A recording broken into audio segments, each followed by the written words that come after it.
2004 ते 2019 एक महाशय हे शिरूर लोकसभा मतदारसंघाचे खासदार होते। कंपनीचं उखळ पांढरं झालं हे तर आपण पाहिलं, पण हे होत असताना 2014 मध्ये देशाच्या forest committee, forest and environment नावाची कमिटी असते, वेगवेगळ्या विषयांच्या कमिट्या असतात ज्याच्यावर संसदेचे प्रतिनिधी असतात, आणि यामध्ये फॉरेस्ट कमिटीवर आपण निवडून दिलेले लोकप्रतिनिधी होते आणि गट नंबर 657 एकूण क्षेत्र 25 एकर 12 गुंठे ही वन खात्याची जमीन ही लाटण्याचं काम या लोकप्रतिनिधींनी केलंय। वन खात्याची जमीन, बरं ही जमीन कुणाला मिळते याच्यामध्ये बघा फॉरेस्ट राईट ऍक्ट सगळे पुरावे आहेत, पारित झालेले आदेश आहेत, मुख्य वनरक्षकाचा अहवाल आहे।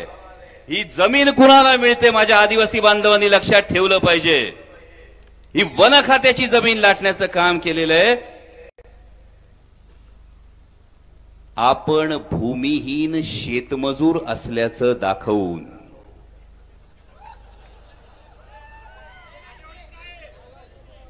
याच्यामध्ये कायद्यामध्ये सेक्शन 20 मध्ये तरतूद आहे, other traditional forest dweller means any member or community who has been at least for 3 generations prior to 30th day of December 2005 primarily resided and who depend on forest or forest land for bona fide livelihood needs।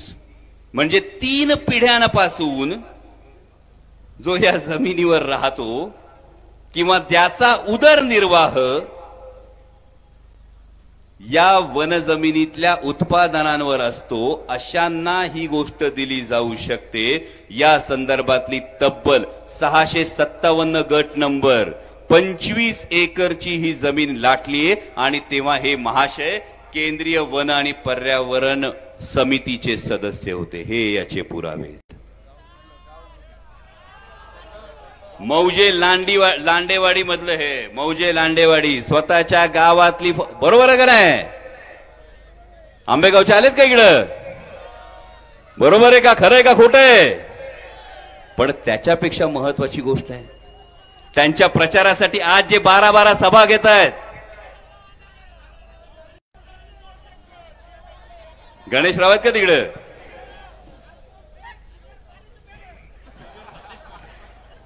पण ही धक्कादायक गोष्ट येते आणि आदरणीय साहेब, जे माननीय उपमुख्यमंत्री हे त्यांच्या सभेसाठी येतात, हे माननीय उपमुख्यमंत्री पर्यावरणाची आपल्याला अत्यंत काळजी असं दाखवतात, त्या आदरणीय दादांनी याचं उत्तर द्यावं। या 657 गटामध्ये तुमच्याकडे बऱ्याच जणांकडे वावर असतील, बरोबर? कुणाचा सातबारा वढ्यातल्या निळ्या लाईन मध्ये आहे का हो? निळ्या लाईन मध्ये, ब्लू लाईन पाण्याचा स्त्रोत असतो, त्याच्यामध्ये सातबारा आहे का कुणाचा?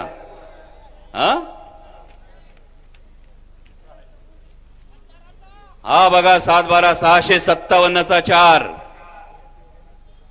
ब्लू लाईन मधला सातबारा आहे। ब्लू लाईन मधला नैसर्गिक पाण्याचे प्रवाह अडवत असताना त्यातला हा सातबारा आहे आणि त्याच्या मोजणीवर, त्याच्यावर कागदपत्रांवर उल्लेख सुद्धा हा त्यांच्याच नावाचा आहे। 2 एकराचा हा वेगळा सातबारा 657/4 आणि हा या ब्लू लाईन मध्ये आहे। आणि मग आता सांगावं आदरणीय दादांनी, ज्या पर्यावरणाची आपल्याला काळजी आहे त्या पर्यावरणाच्या संदर्भात तुमचा उमेदवार जर अशा पद्धतीने गोष्टी करत असेल, तरीही दादा तुम्ही म्हणाल की तुमच्या उमेदवाराला निवडून द्या। बरं ठीक आहे, दादा काय म्हणतात, अमोल कोल्हेंनी संपर्क फारसा ठेवला नाही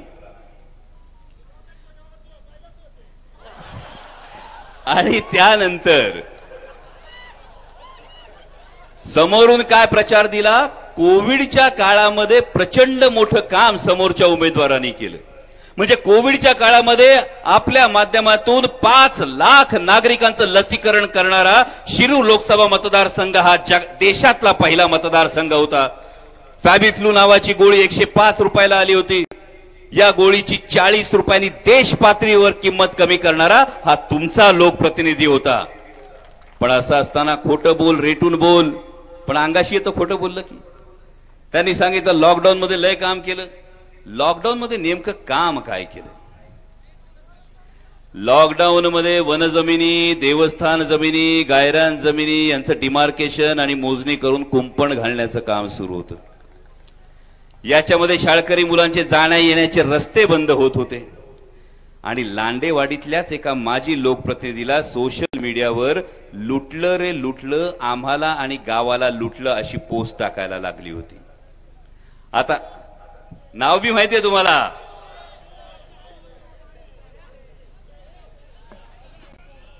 पोस्ट तुम्हीच टाकली होती सरपंच. आता या संदर्भामध्ये आणखी एक महत्वाची गोष्ट पुन्हा येऊन सांगतील. आता तुम्हाला कळलं वनजमिनी कोणी लाटल्या, ब्लू लाईन मध्ये 7-12 कोणी हाणला, लॉकडाऊन मध्ये काय कामं केली. आता माननीय देवेंद्रजी फडणवीस बहुतेक आज भोसरीला येणार होते. सभा झाली का नाही मला माहित नाही. पण माननीय देवेंद्रजी फडणवीसांनी सांगावं की आपला पक्ष एकूण संस्कृतीविषयी, देवाधर्माविषयी फार आस्थेने बोलतो.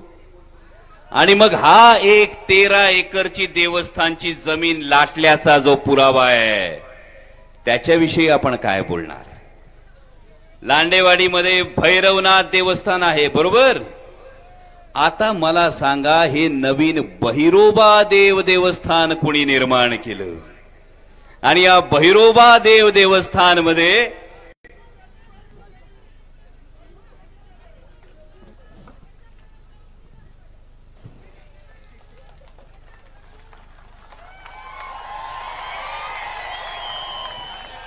हेच निगोडताई तुमच्यापर्यंत याच गोष्टी पोचवायच्या होत्या. या 13 एकर जमिनीवर काय आज आहे तुम्ही बघा. आणि भैरवनाथ देवस्थान असताना आज लांडेवाडीकरांचा हा सवाल आहे की जो नाही झाला देवाचा तो काय होईल समाजाचा. आणि मी सगळ्या मोठ्या नेत्यांना जे प्रचाराला येत आहेत त्यांना हाही प्रश्न विचारतोय, अशा उमेदवाराच्या प्रचाराला तुम्ही येताय? या अशा उमेदवाराच्या प्रचाराला तुम्ही येताय याचा तुम्ही खरं तर विचार केला पाहिजे. आणि याचं उत्तर आता राज्याच्या दोन्ही उपमुख्यमंत्र्यांनी दिलं पाहिजे. राज्याच्या उपमुख्यमंत्री पदासारख्या जबाबदार पदावर आपण आहात आणि आपण जो उमेदवार दिला आणि ज्या उमेदवाराला निवडून द्या म्हणून सांगितलं जातंय त्या उमेदवाराच्या या सगळ्या कृत्यांचा तुम्ही काय फैसला करणार? या सगळ्या कृत्यांना राज्याच्या दोन्ही उपमुख्यमंत्र्यांचा पाठिंबा आहे का, की दोन्ही उपमुख्यमंत्री ही धमक दाखवणार की ही जी सगळी प्रकरणं दाखवलीत याची सखोल चौकशी होणार?